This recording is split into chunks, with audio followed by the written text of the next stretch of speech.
Hello everyone. आज के इस वीडियो में हम बात करेंगे बीए प्रोग्राम एंड ऑनर्स के लिए हमारा जो रंगमंच सब्जेक्ट है इसको करेंगे और इसकी लास्ट यूनिट है यूनिट 5th। इसको हम करने वाले हैं। यूनिट 5th है हमारी मंच प्रबंधन, सेट, रंग सामग्री, प्रचार प्रसार, ब्रोशर निर्माण इत्यादि। ठीक है, यानी कि जो मंच होता है, जो हमारा रंगमंच होता है, स्टेज होता है, उसका जो पूरा मैनेजमेंट होता है वो इस चैप्टर में पढ़ाया जाएगा। ठीक है, बताया जाएगा आपको। मेरा नाम सतेंद्र प्रताप है और आपको कुछ पूछना हो तो आप मुझे इंस्टाग्राम पे मैसेज कर सकते हैं। एकलव्य स्टडी पॉइंट इस नाम से मैं आपको इंस्टाग्राम पे मिल जाऊंगा, आप वहाँ पे मैसेज कर सकते हैं। ठीक है, और इस ग्रुप में आप जुड़ जाइए। यहाँ पे आपको जो पीडीएफ वगैरह होती है वो मिल जाएगी।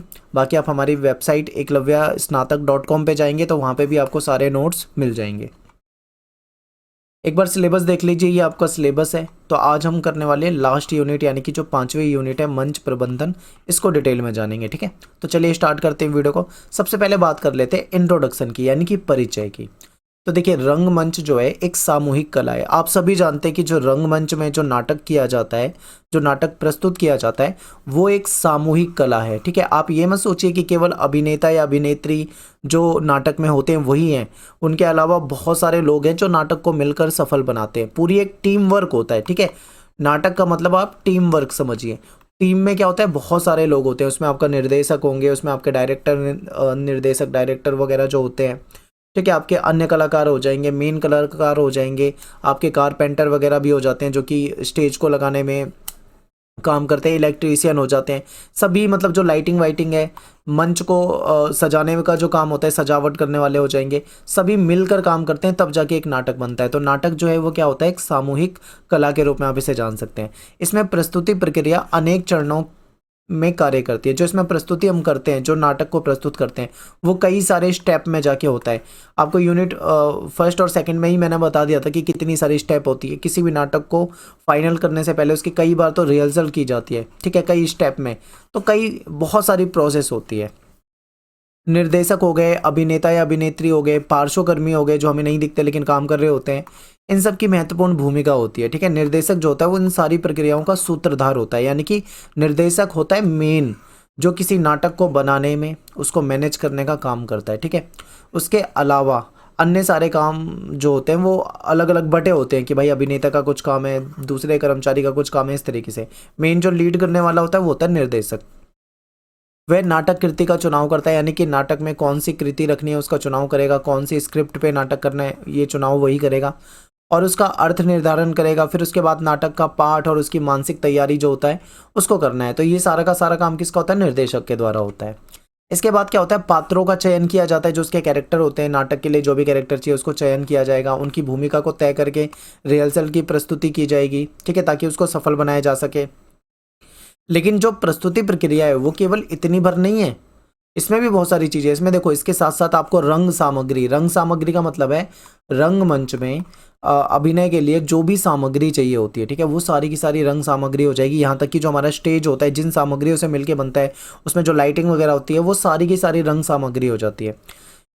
रंग उपकरण, रंगशाला की व्यवस्था, ये सब भी क्या होता है, निर्देशक के द्वारा कराया जाता है। निर्देशक जो होता है वो, और मंच प्रबंधक जो होते हैं, मंच प्रबंधक का मतलब जो मंच का पूरा मैनेजमेंट करेगा, जो कि निर्देशक के साथ मिलकर काम करता है। ठीक है, निर्देशक और मंच प्रबंधक जो होते हैं वो मिलकर प्रस्तुति को सफल बनाने का काम करते हैं। ठीक है, तो याद रखना, इसमें क्या है कि इसमें सेट का रंग सामग्री, सेट मतलब जो सेट है, जो मंच है, उसमें कौन कौन सी चीज़ें चाहिए होंगी। ब्रोशर, ब्रोशर क्या होता है आपको आगे बताऊंगा डिटेल में। इसमें पूरा एक डॉक्यूमेंट मान लीजिए ब्रोशर को, जिसमें नाटक के बारे में फुल डिटेल दी जाती है। ठीक है, उसमें काम करने वाले लोगों के बारे में संक्षिप्त आपको डिटेल मिल जाएगी। ब्रोशर हो गया। प्रचार प्रसार के द्वारा जो प्रस्तुत होने वाले जो नाटक को सफलता शिखर पर प्रतिष्ठित करने का प्रयास किया जाता है, यानी कि निर्देशक और प्रबंधक जो होते हैं वो मिलकर काम करते हैं नाटक के लिए। नेक्स्ट है आपका मंच प्रबंधन, यानी कि जो आपका सेट होता है, ठीक है, यानी जो स्टेज होती है उसका जो मैनेजमेंट होता है, ये होता है मंच प्रबंधन। इसको देखते हैं। भारतीय रंग परंपरा में सूत्रधार यानी जो निर्देशक होता है, इसकी महत्वपूर्ण भूमिका होती है, क्योंकि यही इसको लीड कर रहा होता है पूरे नाटक को। जबकि आधुनिक काल में मंच और रंगमंच को लेकर कार्य विभाजन हुआ है। ठीक है, अगर आप आज के समय में नाटक के बारे में जानेंगे, देखेंगे, तो आपको पता होगा कि आज के समय में मंच और रंगमंच को लेकर काम जो होता है वो डिवाइड कर दिया जाता है। पहले से सबको सबकी जिम्मेदारियां पता होती है कि किसका क्या कार्य है, उस तरीके से सब मिलकर काम करते हैं। सबके अपने अलग अलग काम होते हैं। ठीक है, और निर्देशक जो होता है वो काम की भूमिका को सुनिश्चित सुनिश्चित कर दिया जाता है कि भाई किसको क्या काम करना है, ये पूरा पहले से डिवाइड कर देगा निर्देशक।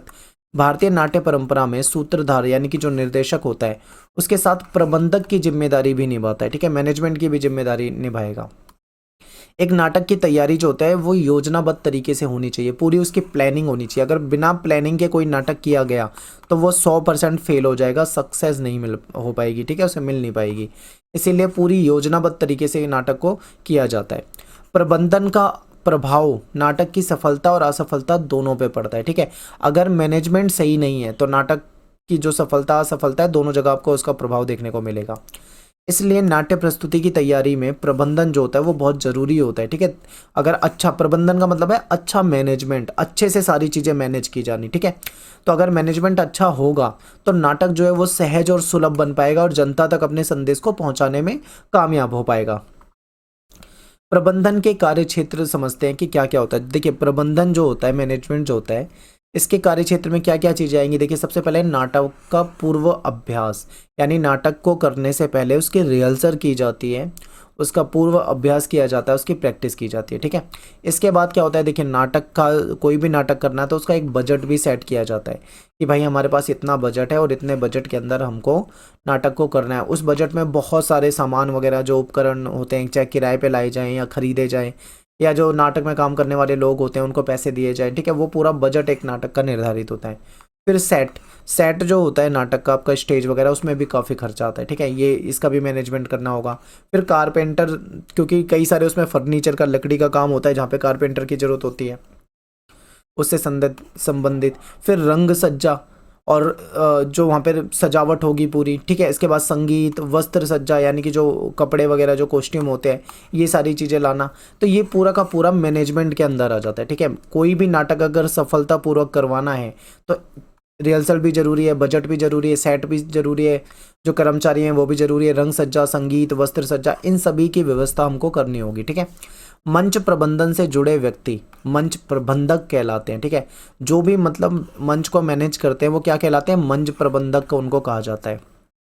जो पूर्व अभ्यास के समय से लेकर प्रस्तुति तक की जिम्मेदारी को निभाते हैं, यानी जब रिहर्सल का टाइम होता है तब से लेके जब तक फाइनल अपना नाटक प्रस्तुत नहीं हो जाता तब तक पूरी जिम्मेदारी कौन निभाएंगे, ये जो मंच प्रबंधक होते हैं ये निभाते हैं, ठीक है। मंच व्यवस्था से संबंधित सभी कार्य मंच व्यवस्थापक की देख रेख में होगा, क्योंकि जो मंच की व्यवस्था कर रहा है उसकी देख रेख में ही सारे काम होते हैं। जो व्यवस्थापक होते हैं ये रंगमंच पर घटित होने वाले कार्य और गतिविधियों की योजनाओं का संचालन अपने द्वारा करा करते हैं, ठीक है। मंच प्रबंधक जो होते हैं वो निर्देशक की भूमिका जो होती है वो सहयोगी होती है, यानी मंच प्रबंधक और निर्देशक दोनों मिलकर काम करते हैं, एक दूसरे के सहयोगी बन के काम करते हैं, ठीक है। नाट्य प्रस्तुति के सभी कर्मचारियों के साथ इनका तालमेल बनाना होता है, क्योंकि तालमेल बनाते हुए ही ये किसी नाटक को सफलता तक ले जा पाएंगे। निर्देशक जो होते हैं वो नाटक को सफल बनाने का पूरा प्रयास करते हैं। मंच प्रबंधन की भूमिका जो होती है वो नाटक के तय होने से पहले ही आरंभ हो जाती है। जब कोई नाटक चुन लिया जाता है उसके पहले से ही क्या होता है, मंच प्रबंधन की पूरी तैयारी शुरू हो जाती है, और जैसा नाटक होता है उसी के आधार पे ही मंच बनाया जाता है, ठीक है। अगर कोई इंडोर है, मान लो कोई दरबार वगैरह का सीन है तो उसमें दरबार बनाया जाएगा और राजगद्दी वगैरह लगाई जाएगी, ठीक है। मान लो कोई विद्यालय का सीन है तो वहाँ पे विद्यालय जैसे रूम बनाए जाएंगे। जैसा भी मतलब नाटक के अंदर सीन होता है उसके अकॉर्डिंग ही मंच जो होता है उसको सजाया जाता है, बनाया जाता है, ठीक है। पूर्व अभ्यास का स्थान, समय का निर्धारित करना, निर्देशक को सभी जानकारी देना, अभिनेता अभिनेत्री को देखना, मंच निर्माण की व्यवस्था देखना, स्टेज, वस्त्र, पोस्टर, ब्रोशर, रंग सामग्री की, बजट की व्यवस्था, ये सब कुछ जो हिस्सा हो जाता है वो मंच प्रबंधन के अंदर आ जाएगा, ठीक है। मंच प्रबंधन को संभालने वाला मंच प्रबंधक नाटक के निर्माता, निर्देशक, कलाकारों और अन्य अभिकल्पों के बीच में महत्वपूर्ण कड़ी होता है, ठीक है। एक तरफ तो हो गया निर्देशक, दूसरी तरफ हो गए जो कलाकार होते हैं, इनके बीच में मंच प्रबंधक हो जाता है जो कि एक बहुत ही महत्वपूर्ण कड़ी के रूप में होता है, जो दोनों को जोड़े रखता है, ठीक है, तभी जाके नाटक सफल होता है। एक नाटक की प्रस्तुति को लेकर बनी कार्य योजना में निर्देशक के बीच मंच प्रबंधक की ही मुख्य भूमिका होती है, ठीक है। कोई भी नाटक को प्रस्तुत करना है तो पहले उसकी पूरी कार्य योजना बनानी पड़ती है, और निर्देशक वगैरह और जो मंच प्रबंधक होते हैं इन सब की इसमें महत्वपूर्ण भूमिका होती है। इनके बिना तो ये नाटक चल ही नहीं सकता है, ठीक है। अब बात करेंगे सेट की। सेट का मतलब आपके स्टेज से है या फिर आपके जो मंच बोलते हैं इसको हिंदी में मंच से है, ठीक है। नाटक जो होता है वो स्टेज पे मंच में होता है। सेट या मंच का निर्धारण करना, उसको पहले निर्धारित डिसाइड करना और उसकी व्यवस्था नाट्य प्रस्तुति का महत्वपूर्ण चरण होता है, ठीक है। नाटक को प्रस्तुत करने का जो मेन स्टेप होता है वो होता है सेट निर्धारित करना और उसकी पूरी व्यवस्था करना। मंच वह स्थान है जहाँ पे नाटक का प्रदर्शन होना है। आप सभी जानते हैं कि मंच में ही नाटक का प्रदर्शन होता है और उसकी प्रस्तुति को किस तरह दिखाया जाए ये मंच परिकल्पना के काम में आता है, ठीक है, कार्य में आता है। यानी कि जो मंच की पूरी परिकल्पना होती है कि कैसे नाटक को यहाँ पे प्रस्तुत किया जाए वो सारी चीज़ें इसमें रखी जाती है। मंच का डिजाइन नाटक के अनुसार तय किया जाता है। मैंने आपको स्टार्टिंग में बता दिया था कि मान लो किसी राज दरबार का सीन दिखाना है तो फिर पूरा राज दरबार बनाना पड़ेगा, मंच के अंदर चेयर वगैरह लगानी पड़ेगी, राजा की गद्दी वगैरह बनानी पड़ेगी, उस तरीके से। यानी जैसा नाटक होता है वैसे ही मंच का डिजाइन तैयार किया जाता है। इस कार्य को करने में उसके साथ जो होते हैं कारपेंटर, पेंटर, ये सारे लोग भी काम करते हैं, तब जाके काम हो पाता है, ठीक है। इसके बाद है नाट्य प्रस्तुति में सेट की भूमिका जो होती है वो उल्लेखनीय होती है, महत्वपूर्ण होती है। क्योंकि मंच में आपको पता है जैसे ही पहले जब हम नाटक को देखने जाते हैं तो हम ऑडियंस की तरह बैठे होते हैं। हमारे सामने क्या होता है, पर्दा बंद होता है, आपको पता होगा। जब पर्दा उठता है, अब समझिए जैसे ही पर्दा उठेगा तो लाइट ऑन होते हैं और लाइट ऑन होने के बाद दर्शक का जो पहला ध्यान है वो सेट पे जाता है। वो ध्यान से सेट को देखते हैं, सबसे जो पहली नज़र जाती है वो सेट पे जाती है। और first impression is last impression, आपने सुना ही होगा कि अगर मंच का पहला इंप्रेशन बहुत अच्छा होता है तो कहीं ना कहीं दर्शकों पे एक छाप छोड़ता है, ठीक है। तो ये महत्वपूर्ण है। जो कि पात्रों के मंच पर आने से पहले जो होता है वो दर्शक देखते हैं, दर्शक को बता देता है, मतलब मंच स्टेज पर्दा खुलते ही कि भाई कैसा मतलब उनका मैनेजमेंट है, कैसी व्यवस्था है, सब कुछ दर्शक उसी से अंदाजा लगा लेते हैं। सेट नाटक के वातावरण और उसकी जो पृष्ठभूमि होती है, उसका जो बैकग्राउंड होता है, ठीक है, उसकी एक निश्चित सीमा तक प्रभावित भी करता है उसको। नाटक में सेट का डिजाइन और जो स्टेज की जो सेटिंग होती है उसका बहुत ज़्यादा महत्व होता है, ठीक है। वो जो आज के समय में देखे तो बहुत ज़्यादा बढ़ चुका है। फिल्मों के बड़े बड़े महंगे महंगे सेट लगाए जाते हैं। अब बात करेंगे सेट निर्माण करते समय हमें कौन सी बातों का ध्यान रखना चाहिए। अब सोचिए कि आपको कोई नाटक का सेट जो है आपको निर्माण करने के लिए दे दिया, तो आप कौन कौन सी बातों का ध्यान रखेंगे जिससे कि नाटक आपका सही चले। तो आप सबसे पहले ये देखेंगे कि जो नाटक की जो प्रस्तुति है उसके स्थान के अनुकूल हो, यानी नाटक की जो प्रस्तुति करनी है उसके हिसाब से वो स्थान ठीक ठाक होना चाहिए, उसके अकॉर्डिंग होना चाहिए, ठीक है। नाटक के मूल भाग को अभिव्यक्त करने में सक्षम हो, क्योंकि हर नाटक का एक उद्देश्य होता है, एक मूल भाव होता है, ठीक है, मूल भाग होता है, उसको अच्छे से अभिव्यक्त कर पाए ऐसा स्टेज आपको बनाना है, ऐसा सेट बनाना है। दर्शकों को समझने योग्य हो, यानी दर्शक उसको समझ पाए इस तरीके का हो। आकर्षक हो, बिल्कुल इंटरेस्टिंग हो, लोगों को मतलब अपनी ओर अट्रैक्ट करने वाला हो, ठीक है। विन्यास में देखने में सरल हो, बिल्कुल मंच पर लगाने में कठिनाई ना हो। और अभिनेता और अभिनेत्री जो हैं वो आपको पता है मंच का प्रयोग करते हैं, वो स्टेज पे ही जो उनकी परफॉर्मेंस वगैरह होती है वो होती है, तो इसलिए उनके अकॉर्डिंग हो। लागत जो हो वो कम हो, हमेशा ये देखना होता है कि लागत कम में ही काम चल जाए। आसानी से जल्दी से निर्मित हो सके ऐसा मंच बनाओ जो आसानी से बनाया जा सके, उसको बाद में आसानी से हटाना हो तो हटाया भी जा सके। बिना शोर के हो, बिल्कुल जहाँ पे मंच लगाना है वहाँ पे आसपास के माहौल को देख लेना है, कहीं ऐसा ना हो वहाँ पे शोर हो। शोर जहाँ पे आता है वहाँ पे फिर नाटक सफल नहीं हो पाएगा, ठीक है। तो बिना शोर का हो, ऐसा हो जिसे सरलता से बदला जा सके। क्यों देखिए क्या होता है कि जो स्टेज होती है ना उसमें कई बार ना बदलाव करने पड़ते हैं सीन के अकॉर्डिंग, जैसे जैसे उसमें दृश्य आते हैं, सीन आते हैं, उसके अकॉर्डिंग उसमें भी बदलाव करना होता है। तो ऐसे में ऐसा होना चाहिए जिसमें सरलता से उसको बदला भी जा सके, मजबूत हो, जहाँ पे कोई गिरे ना, टूटे ना, ऐसा भी ना हो कि इतना कमज़ोर हो कि भाई बीच में ही गिर जाए। मंच का वह भाग जो दर्शकों को नहीं दिखाना वह सेट में ओझल रखा जाए, क्योंकि उसको छुपा के, क्योंकि पीछे जो होते हैं वो पर्दा लगा के उसके पीछे भी कर्मचारी होते हैं, ठीक है। कई बार क्या होता है डायलॉग्स वगैरह वो बोल रहे होते हैं जिसकी आवाज़ ऑडियंस तक नहीं आ रही होती, लेकिन जो वहाँ पे जो करने वाले होते हैं नाटक को वो सुन के उसको बोल सकते हैं। कई बार क्या होता है जैसे मान लो कोई भूल जाता है, कोई डायलॉग्स बोल रहा है भूल जाता है, तो ऐसे में क्या होगा वो पीछे ओझल छिपे हुए जो अदृश्य रूप से जो कर्मचारी होते हैं वो पीछे से बोलते हैं, तो वो सुन के उस डायलॉग को बोल देते हैं, ठीक है। वो दिखने नहीं चाहिए किसी को, इस तरीके से उनको छुपा के रखना होता है। दर्शकों की सीट से मंच तक की दृष्टि बिल्कुल क्लियर होनी चाहिए ताकि पीछे से पीछे बैठा हुआ दर्शक भी आसानी से स्टेज को देख पाए, ऐसा होना चाहिए, विजुअल उसका क्लियर होना चाहिए, ठीक है। जिस सामग्री का प्रयोग मंच पर होना है उसे रखने की उचित व्यवस्था होनी चाहिए। मंच सामग्री जो है उस पर प्रकाश, उपकरण और कलाकार के चलने की जगह भी काफ़ी होनी चाहिए ताकि आराम से चल सकें। जो उनकी जो भी डायलॉग्स डिलीवरी वगैरह है या जो कोई कलाबाजी है तो वो उसमें आराम से दिखा सकें। अब बात करेंगे यहाँ पे हम रंग सामग्री की। रंग सामग्री का मतलब है जो हम जो स्टेज पे जो भी हमें जिन भी वस्तुओं की आवश्यकता होती है वो सारी रंग सामग्री हो जाती है जो कि नाटक के लिए महत्वपूर्ण होती है। ठीक है, मंच पर नाटक प्रस्तुत करने के लिए अनेक प्रकार की सामग्री की आवश्यकता होती है, इसी को हम रंग सामग्री कहते हैं। ठीक है, इन उपकरणों का मंच पर प्रयोग पात्रों के द्वारा किया जाता है। एग्जाम्पल आपको देता हूँ, जैसे मान लीजिए कोई नाटक है, उसमें तलवारबाजी हो रही है दो जनों के बीच में, तो उसमें क्या क्या चाहिए होगा, तलवार चाहिए होगा और अपनी सेफ्टी के लिए एक और होता है वो चीज़ें चाहिए होंगी। ठीक है, या मान लीजिए कोई अन्य सीन चल रहा है, वहाँ पे भी कई तरह की चीज़ों को ज़रूरत हो सकती है। ठीक है, तो वो सामग्री उपकरण वगैरह होने चाहिए। मंच पर दृश्य सज्जा के लिए भी इन उपकरणों का प्रयोग किया जाता है। रंग सामग्री को रंग उपकरण या फिर स्टेज प्रॉपर्टी भी कहा जाता है। ठीक है, इसको रंग उपकरण भी कहते हैं, स्टेज प्रॉपर्टी भी कहा जाता है। नाट्य प्रस्तुति से पहले निर्देशक जो होते हैं और जो मंच प्रबंधक होते हैं, ये दोनों मिलकर ये जो स्टेज की प्रॉपर्टी होती है इसकी लिस्ट बनाते हैं। ठीक है, जिन्हें वे नाटक में यूज़ करना चाहते हैं, क्योंकि पहले से उनके पास लिस्ट होगी, पहले से वो सामान होगा तो नाटक में वो चीज़ें यूज़ कर पाएंगे। एक नाटक की सफलता और असफलता जो होती है वो रंग सामग्री का उसमें विशेष महत्व होता है। ठीक है, क्योंकि आप देखोगे किसी भी नाटक को करने के लिए उसमें जैसे जैसे दृश्य होते हैं तो रंग सामग्री जरूर चाहिए, तो उसके बिना कोई नाटक चल नहीं पाएगा। अब बात करेंगे नेक्स्ट है हमारा रंग सामग्री के प्रकार क्या होते हैं। तो इसमें प्रकाश व्यवस्था जो है, लाइटिंग जो होती है वो भी रंग सामग्री है। उसमें म्यूजिक जो इंस्ट्रूमेंट होते हैं वो भी आपकी रंग सामग्री है। जो वस्त्र सज्जा, कॉस्ट्यूम वगैरह होते हैं वो भी आपकी रंग सामग्री हो जाती है।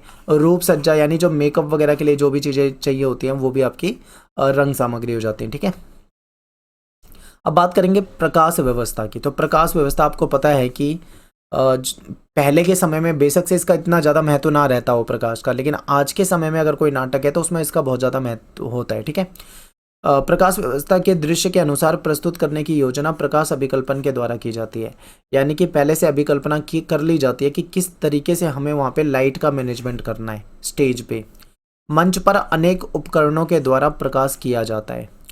पुराने समय में रंगमंच में प्रकाश व्यवस्था का महत्व बेशक से सामान्य हो, पहले नॉर्मल होता था, लेकिन आज के समय में देखें तो इसका महत्व बहुत ज़्यादा होता है।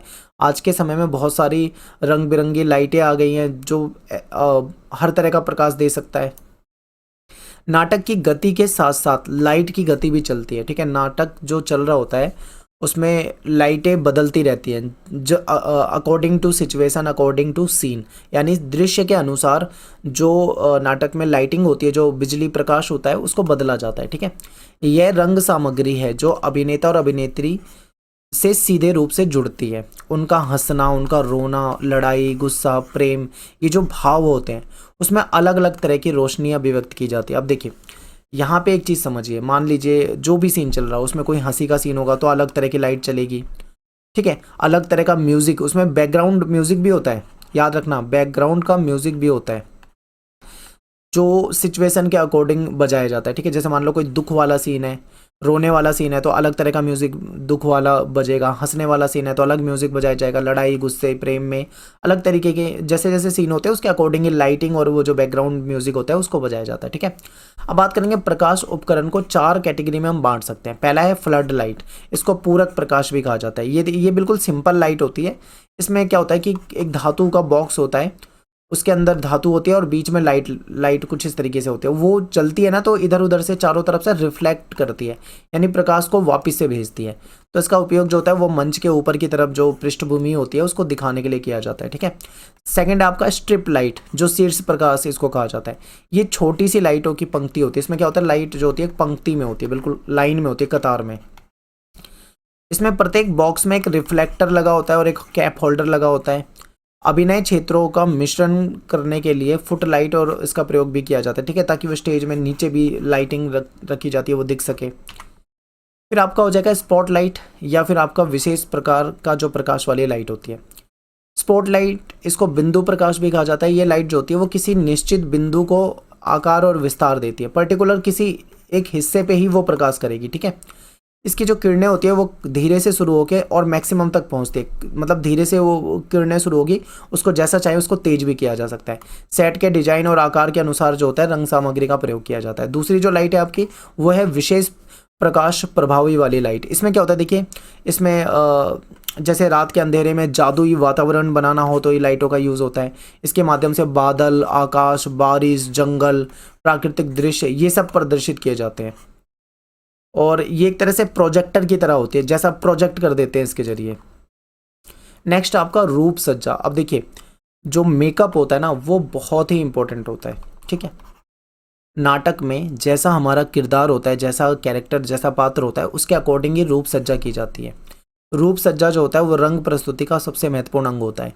अभिनेता और अभिनेत्री जो होते हैं उनके चेहरे के भाव जो होते हैं उसको उभारने के लिए उनका मेकअप करा जाता है। नाटक प्राचीन हो या फिर आज के समय में आधुनिक हो, सभी की प्रस्तुति में जो मेकअप होता है वो बहुत जरूरी होता है, ठीक है। रूप सज्जा के साथ प्रकाश व्यवस्था का तालमेल बनाना जरूरी होता है। दोनों चीज़ों का मैनेजमेंट देखना है, मेकअप और प्रकाश दोनों को ध्यान रखना है। रूप सज्जा के बिना चेहरा जो है वो स्पष्ट भाव में नजर नहीं आएगा, जैसा मतलब दिखाना चाह रहे हैं वैसा नहीं होगा। अंतिम पंक्ति में बैठे दर्शक तक वह केवल बोलते हुए आकृति के रूप में पहुंचेगा। मान लो अच्छा सा मेकअप नहीं कर रखा, जैसी मेकअप की जरूरत है वैसा मेकअप नहीं कर रखा, तो लास्ट वाली जो पंक्ति में बैठा व्यक्ति देख रहा है उसके लिए वो मात्र एक आकृति है, वो उसको एक आकृति समझेंगे, एक इंसान है बस नॉर्मल। लेकिन नहीं, मेकअप के अनुसार ही उसका मतलब कैरेक्टर भी दमदार हो जाता है। अब जैसे कि आप रामलीला देखोगे तो रामलीला में आप रावण का मेकअप कभी देखना, आपको विलन वाली जो फीलिंग है वो आ जाएगी। राम जी का मेकअप आप देखोगे तो आपको वो देख के पता लगेगा कि मतलब मेकअप बहुत ज़्यादा अहम किरदार निभाता है। रूप सज्जा के दो भाग में इसको देख सकते हैं। एक तो है सामान्य रूप सज्जा, बेसिक सा बिल्कुल। एक होता है चरित्रगत रूप सज्जा। सामान्य में क्या होता है कि इसका प्रयोग कलाकार की जो शारीरिक बनावट है या जो उसका जो नाटकीय चरित्र है, जो उसने कैरेक्टर ले रखा है, उसके अकॉर्डिंग किया जाता है। और जो चरित्रगत होता है इसमें क्या होता है, कलाकार के जो चेहरे के जो चरित्र है उसके अनुसार उसको बदलना होता है। जैसे रावण का अभिनय करना है तो उसमें मेकअप, उसके मुखौटे, उसके 10 सिर वगैरह लगा दिए जाएंगे इस तरीके से, ठीक है। तो बिल्कुल उसके चरित्र यानी जो हम कैरेक्टर ले रहे हैं, जो पात्र ले रहे हैं, उसके अकॉर्डिंग हमारा मेकअप बदल जाएगा।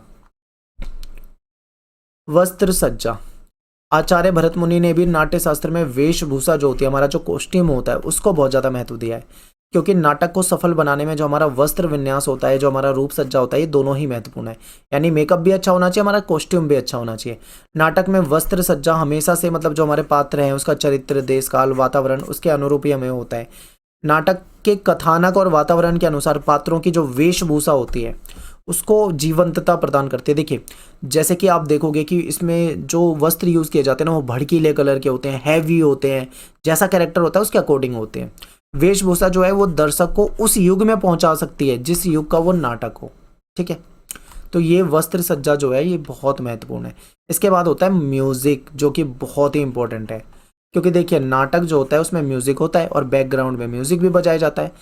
तो म्यूजिक के बिना तो आप कल्पना भी नहीं कर सकते कि कोई नाटक बढ़िया तरीके से हो सकता है, ठीक है। तो ध्वनि और संगीत जो है बहुत महत्वपूर्ण है।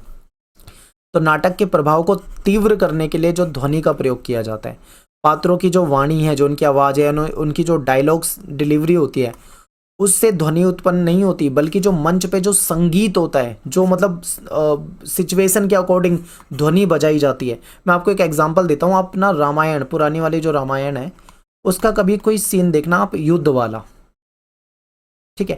आप एक बार यूट्यूब पे जाके युद्ध वाला सीन देखना, आप 1 मिनट के लिए ही देखना मात्र, आपको पता लग जाएगा कि किस तरीके से म्यूजिक बजाया जाता है। जब युद्ध हो रहा होता है, तीर चलाए जा रहे होते हैं, तो अलग सा एक म्यूजिक होता है, वो म्यूजिक हमें खींचता है। अगर म्यूजिक नहीं, आप कभी सोचना कि वो सीन आपके सामने चल रहा है लेकिन म्यूजिक बंद कर दिया जाए तो आपको वो कितना भद्दा लगेगा। तो जो म्यूजिक होता है वो बिल्कुल अकॉर्डिंग टू सिचुएशन, यानी कि जो परिस्थिति होती है उसके अनुसार ही क्या कर दिया जाता है, उसको बजाया जाता है, ठीक है। ध्वनियाँ मंच पर नाटक की कथा और दृश्य के साथ साथ आगे बढ़ती रहती हैं। आकाशवाणी हो या मान लो कोई मायावी दृश्य हो तो उसमें ध्वनि का बहुत ज़्यादा प्रयोग किया जाता है। संगीत का प्रयोग जो नाट्य की प्रस्तुति में जान डाल देता है। लोक शैली के नाटक हों या फिर मान लो आप कोई अन्य नाटक हो, बिना संगीत के वो अधूरे हैं। और जो वाद्य यंत्र होते हैं वो बहुत महत्वपूर्ण होते हैं, क्योंकि संगीत को सृजन करने में वाद्य यंत्र होते हैं, तो वाद्य यंत्र को भी नाटक में यूज़ किया जाता है रंग सामग्री की तरह, ठीक है। और एक सुखमय वातावरण का मान लो क्रिएट करना है तो उसमें फिर वायलिन का संगीत बजा देंगे, हर्ष और उल्लास के लिए ढोल नगाड़े बजा देंगे, शहनाई बजा देंगे। तो इस तरीके से मतलब आपको म्यूज़िक से पता लग जाएगा कि कैसा माहौल है। दुख वाला होगा कोई सीन तो दुख वाला म्यूज़िक बजा देंगे। इसके बाद है आपका प्रचार प्रसार। अब देखिए नाटक में इतनी सारी तैयारी हो गई, तो नाटक का प्रचार और प्रसार करना भी बहुत महत्वपूर्ण होता है। हमने स्टार्टिंग में क्या डिस्कस किया था कि कोई भी जो नाटक होता है वो एक टीम वर्क होता है, ठीक है। तो आप ये मानिए कि किसी भी नाटक की रंगमंच में जो प्रस्तुति होती है उसको हम अभिनेता केंद्रित नहीं मान सकते। हम ये नहीं मान सकते कि जो मेन है वो अभिनेता है या अभिनेत्री है, नहीं, ये पूरा टीम वर्क होता है, ठीक है। यानी कि अच्छी एक्टिंग तो चाहिए लेकिन अच्छा टीम वर्क भी चाहिए।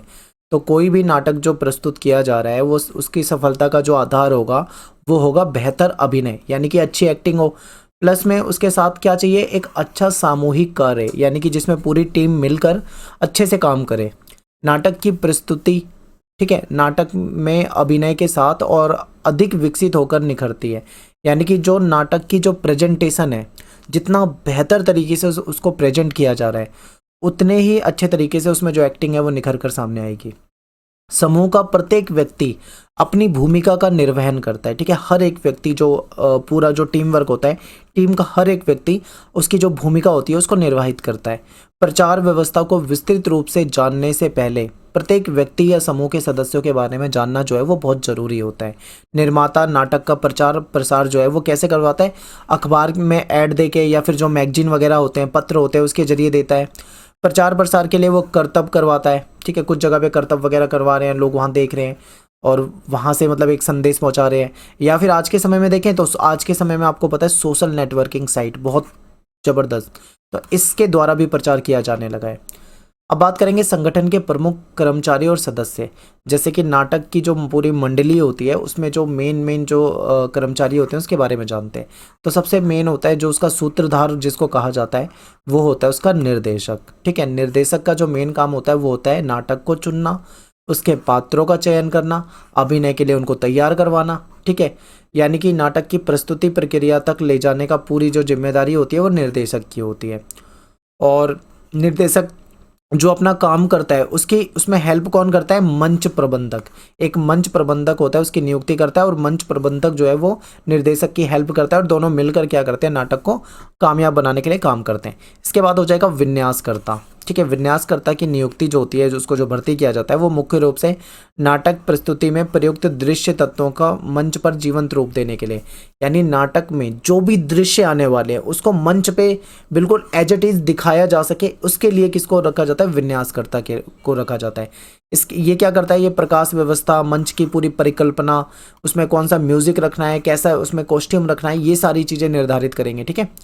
और ये निर्माता के साथ सामंजस्य स्थापित करके और अन्य सदस्यों को जरूरत पड़ती है तो उनको चुनने का भी काम यही करते हैं।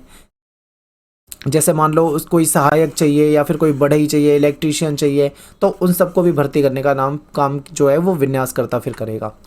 इसके बाद है व्यापार प्रबंधक सॉरी। तो व्यापार प्रबंधक जो है वो सबसे आखिरी और सबसे मेन व्यक्ति होगा, ठीक है। ये क्या काम करेगा, ये बॉक्स ऑफिस का काम करेगा, यानी कि जो नाटक को आयोजित किया जा रहा है उसकी जो टिकट है उसको बेचने का काम, ठीक है, जिससे ये पैसा कमाएंगे, जो मेन उद्देश्य होता है वो व्यापार प्रबंधक करता है, ठीक है। उस टिकट बेचने की जिम्मेदारी इसकी होती है। एडवर्टाइजिंग मैनेजर जो प्रचार का कार्य संभालता है, यानी एडवर्टाइजिंग मैनेजर जो है वो पूरा प्रचार का काम संभालेगा, नाटक का प्रचार प्रसार करेगा ताकि लोगों को उसके बारे में जानकारी लगे। हाउस मैनेजर जो कि दर्शकों पर नियंत्रण रखता है, ठीक है, ये हो जाएगा। अब बात करते हैं प्रचार कार्य की। प्रचार कार्य कैसे होता है, देखिए, पैसे के द्वारा रंगमंच के प्रचार के लिए पोस्टर छपवाए जाएंगे, उसमें पैसे लगेंगे, जो कि सड़क के जो भवनों में, सड़कों के किनारे, आसपास जहाँ पे भी उनको सही जगह लगती है वहाँ पे लगातार वो पोस्टर चिपका देंगे। उसका एक साइज़ निर्धारित किया जाएगा, कितना बड़ा पोस्टर लगाना है, कहाँ पे लगाना है, कहीं पे छोटा पोस्टर भी लगेगा, कहीं बड़ा पोस्टर होर्डिंग भी लगेंगे। तो वो सारी चीज़ें निर्धारित करते हैं जो कि इसमें इनका पैसा लगता है, ठीक है। फिर इसके बाद अखबार और जो मैगजीन वगैरह होती है उसके द्वारा भी ये प्रचार करवाते हैं। उसमें कॉलम छपवाएंगे, ठीक है, उसमें ऐड दिलवाएंगे, इसके जरिए भी होता है। और मीडिया कर्मियों के द्वारा भी ये प्रचार करवा लेते हैं। फिर है प्रचार हेतु कर्तव्य करना। मान लीजिए स्कूल में, कॉलेज में, व्यावसायिक मंडलियों के द्वारा कुछ कर्तव्य करे जाते हैं जिससे उनको अपने नाटक के प्रमोट करना होता है, ठीक है। या फिर मान लो कोई नुक्कड़ नाटक कर दिया, उसके द्वारा प्रमोट कर दिया अपने नाटक को। उसमें उसका उद्देश्य क्या होता है, नाटक का समय, कब नाटक कब होने वाला है, उसकी दिनांक किस तारीख को होने वाला है, किस जगह पे होने वाला है, क्या उसका टॉपिक रहेगा, ये सारी जानकारी देना होता है। इसके जरिए ही लोगों को पता लगेगा कि भाई नाटक होने वाला है और हमें वहाँ देखना है। आज के समय में सोशल नेटवर्किंग साइट जो है ये बहुत महत्वपूर्ण है, क्योंकि ये सशक्त माध्यम बन गया है। इसमें क्या है, आराम से मतलब सोशल नेटवर्किंग फेसबुक वगैरह के जरिए या फिर और अन्य इंस्टाग्राम वगैरह के जरिए भी प्रचार प्रसार किया जा सकता है। ठीक है, तो फेसबुक और इंस्टाग्राम के जरिए भी प्रचार प्रसार जो है वो किया जा सकता है। इसमें क्या होता है, इसमें वीडियो भी डाल सकते हैं, उसकी फ़ोटो भी डाल सकते हैं, ऑडियो भी डाल सकते हैं। तो ये बहुत अच्छा साधन है आज के समय में। और आज के समय में टिकट जो है वो भी ऑनलाइन बेची जा सकती है। ठीक है, कोई भी चाहे तो जैसे पेटीएम वगैरह कई सारे ऑप्शन होते हैं, वहाँ से ऑनलाइन भी टिकट खरीद सकते हैं। और ब्रोशर निर्माण, ये इंपॉर्टेंट था। ब्रोशर क्या होता है ये समझिए। देखिए, कोई भी नाटक होने वाला है तो उस नाटक से रिलेटेड ब्रोशर जो होता है एक डॉक्यूमेंट होता है, एक दस्तावेज होता है। इसमें क्या होता है, जो नाटक में को बनाने वाला कौन है, नाटक में काम करने वाले जो अभिनेता हैं वो कौन है, नाटक कहाँ पे होने वाला है, किस विषय पे होने वाला है, उसके बारे में पूरी डिटेल जो है वो संक्षिप्त रूप में आपको मिल जाती है।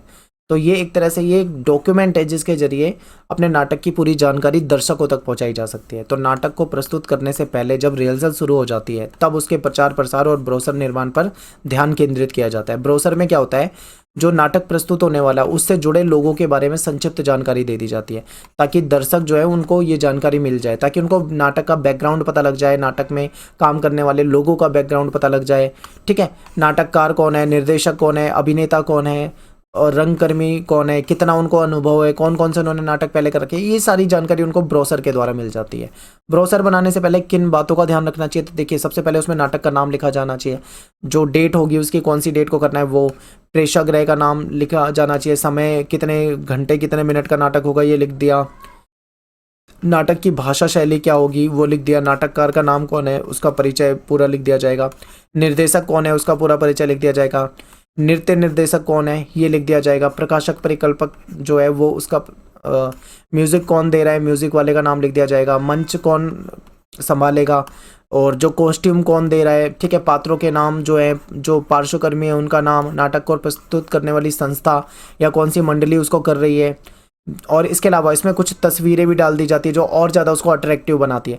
तो ये सब हो जाता है। ठीक है, तो आई होप आपको समझ में आया होगा। तो मिलते हैं नेक्स्ट वीडियो में। Thanks for watching. आप सभी को जय हिंद, जय भारत। वीडियो को लाइक जरूर कर दें, कमेंट कर दिया करें, शेयर कर दें।